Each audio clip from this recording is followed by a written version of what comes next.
नमस्कार मित्रों, 20 जुलाई 1969 Apollo 11 mission का लूनर मॉड्यूल चांद पर लैंड करता है। इसमें बैठे हैं एस्ट्रोनॉट्स नील आर्मस्ट्रॉन्ग और बज़ ऑल्ड्रिन। लैंडिंग के बाद नील आर्मस्ट्रॉन्ग दरवाजा खोलने की कोशिश करते हैं चांद पर उतरने के लिए।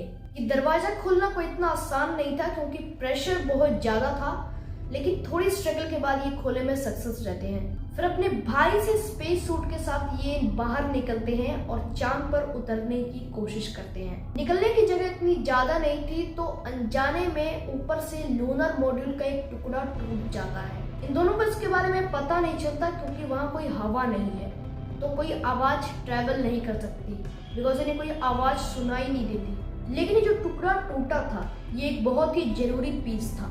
ये एक असेंट इंजन आर्मिंग स्विच था। इस स्विच के बिना इनका लूनर मॉड्यूल वापस टेक ऑफ नहीं कर सकता था और ये वापस पृथ्वी पर वापस नहीं जा सकते थे। लेकिन इस बात से बेखबर नील आर्मस्ट्रॉन्ग निकलते हैं और चांद पर अपना कदम रखते हैं। दुनिया के पहले इंसान बन जाते हैं चांद पर कदम रखने वाले। One small step for man, one giant leap for mankind. लेकिन क्या सही में ऐसा हुआ था?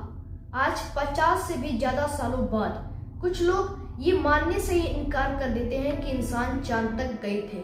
कई लोग थ्योरीज बनाते हैं अपनी और ये कहते हैं कि ये पूरी चीज अपोलो 11 का मिशन सिर्फ एक दिखावा था अमेरिका की तरफ से। इन्होंने धरती पर इस नाटक को फिल्म किया था और दुनिया को जाकर झूठ बोला था, नहीं तो ये झंडा कैसे लहरा रहा है चांद पर बिना हवा के। क्या है इन सबकी सच्चाई? आइए जानने की कोशिश करते हैं पूरी कहानी आज के इस वीडियो में। 3, 2, 1, 0, all engine running. We choose to go to the moon in this decade and do the other things, not because they are easy, but because they are hard. Houston, we see you on a steerable, over. Tranquility Base here. The Eagle has landed. That's one small step for man, one giant leap for mankind.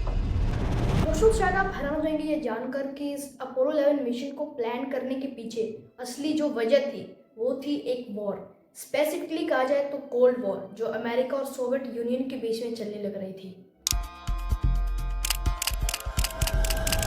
दोनों देशों के बीच में space में जाने की race चल रही थी। साल 1957 में सोवियत यूनियन पहला देश बन जाता है दुनिया की पहली आर्टिफिशियल सैटेलाइट लॉन्च करने वाला। इसका नाम था स्पुतनिक और ये पहला मैन-मेड ऑब्जेक्ट था जिसे धरती के ऑर्बिट में प्लेस किया गया था। अमेरिकन सरकार शॉक हो जाती है देखकर कि सोवियत उनसे आगे कैसे निकल गया। कुछ महीने बाद 1958 में अमेरिका भी अपनी एक सैटेलाइट लॉन्च करता है, लेकिन 3 साल बाद 1961 में अमेरिका को एक और बड़ा झटका लगता है। सोवियत कॉस्मोनॉट यूरी गगारिन पहले इंसान बन जाते हैं स्पेस में जाने वाले।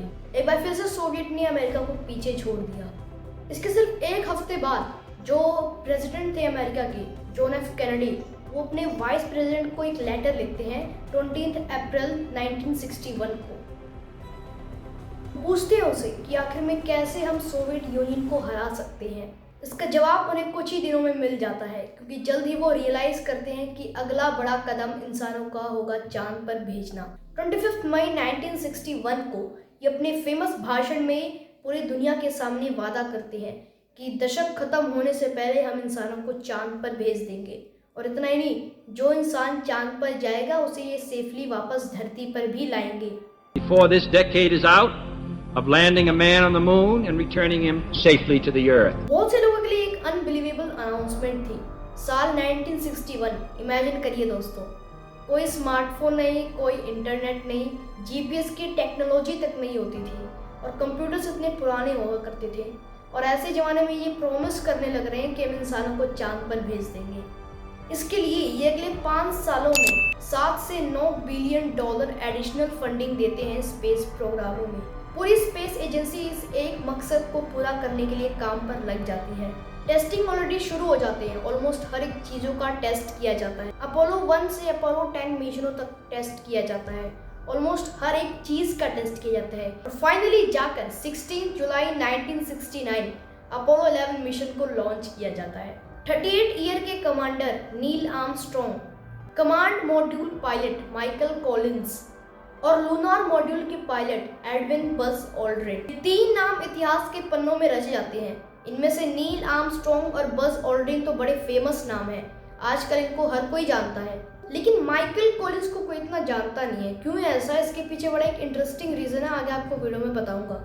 मकसद ये था यहाँ पर कि जो लूनार मॉड्यूल होगा सिर्फ वही हिस्सा डीअटैच होकर चांद पर लैंड करेगा और फिर वापस आने के लिए लूनार मॉड्यूल को उड़ाकर अटैच करना होगा सीएसएम के साथ, जिससे एस्ट्रोनॉट्स धरती पर आएंगे।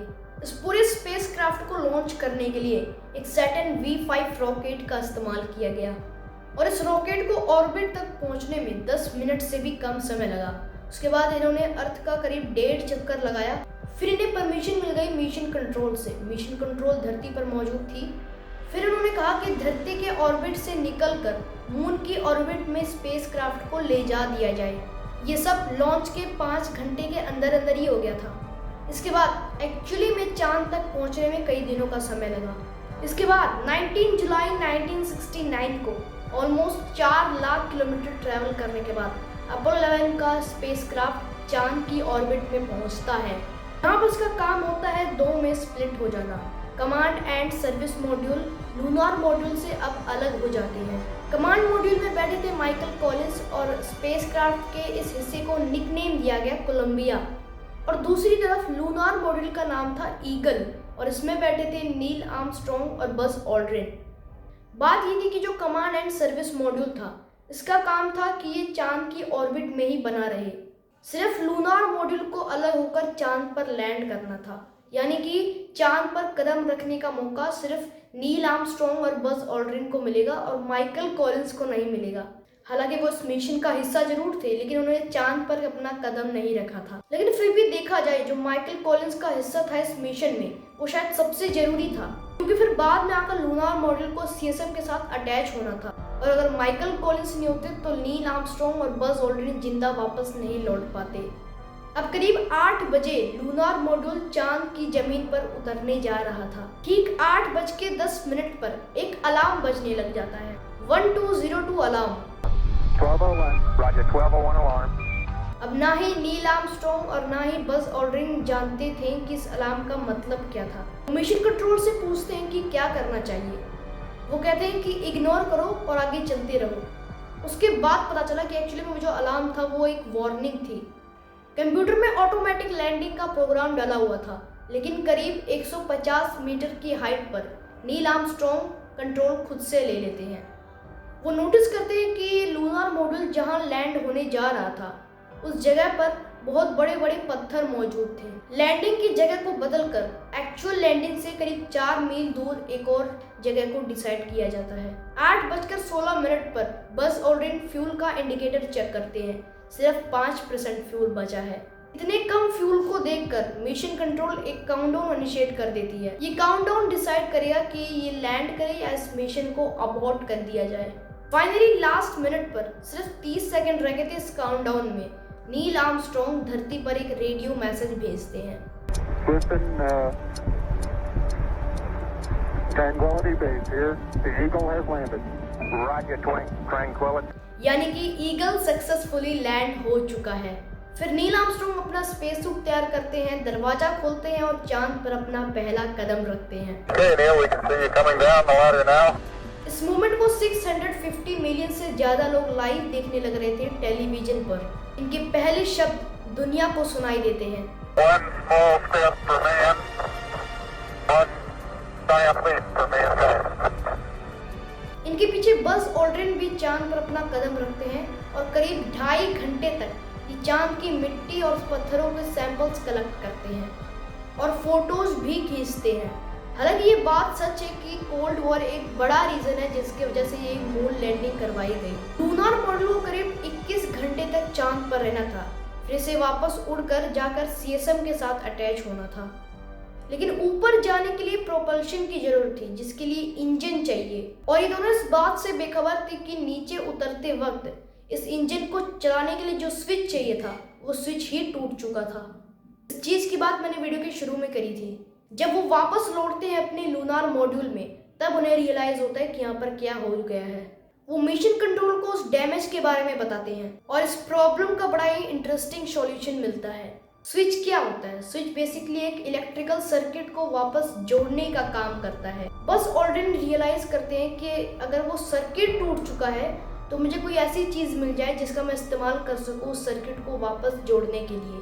वो आसपास देखते हैं और उन्हें अपना बॉल पॉइंट पेन दिखाई देता है। वो इस बॉल पॉइंट पेन का इस्तेमाल करते हैं सर्किट को वापस जोड़ने के लिए और इंजन को वापस से शुरू करने के लिए। फाइनली लूनार मॉड्यूल रीअटैच हो जाता है सीएसएम के साथ। अब पूरे स्पेसक्राफ्ट को धरती की ओर मोड़ते हैं इसमें बैठे एस्ट्रोनॉट्स। धरती पर लैंड करने के लिए प्लान था कि कमांड एंड सर्विस मॉड्यूल जो था वो अब एक दूसरे से अलग हो जाएंगे। सर्विस मॉड्यूल अर्थ की एटमॉस्फेयर की वजह से डिस्ट्रॉय हो जाएगा, लेकिन यहाँ पर खतरा ये था कि जो सर्विस मॉड्यूल था वो अगर ज़्यादा खराब हो गया तो उसके डेबरी इधर उधर उड़ने लग जाएंगे और वो कमांड मॉड्यूल को जाकर हिट कर सकता है जिससे एस्ट्रोनॉट्स मारे जाएंगे। इस चीज़ को अवॉइड करने के लिए नासा का प्लान था कि जो सर्विस मॉड्यूल था उसमें थ्रस्टिंग होगी जो उसको थोड़ा दूर लेके जाएगा कमांड मॉड्यूल से ताकि वो एक दूसरे से टकरा ना सके। लेकिन फिर बाद में पता चलता है कि सर्विस मॉड्यूल के थ्रस्टर्स तो काम ही नहीं कर रहे। वो तीनों एस्ट्रोनॉट्स कमांड मॉड्यूल में बैठे देखते हैं कि कैसे सर्विस मॉड्यूल के जो टुकड़े हैं वो यहाँ वहाँ उड़ने लग रहे हैं, लेकिन थैंकफुली कमांड मॉड्यूल सेफ रहता है।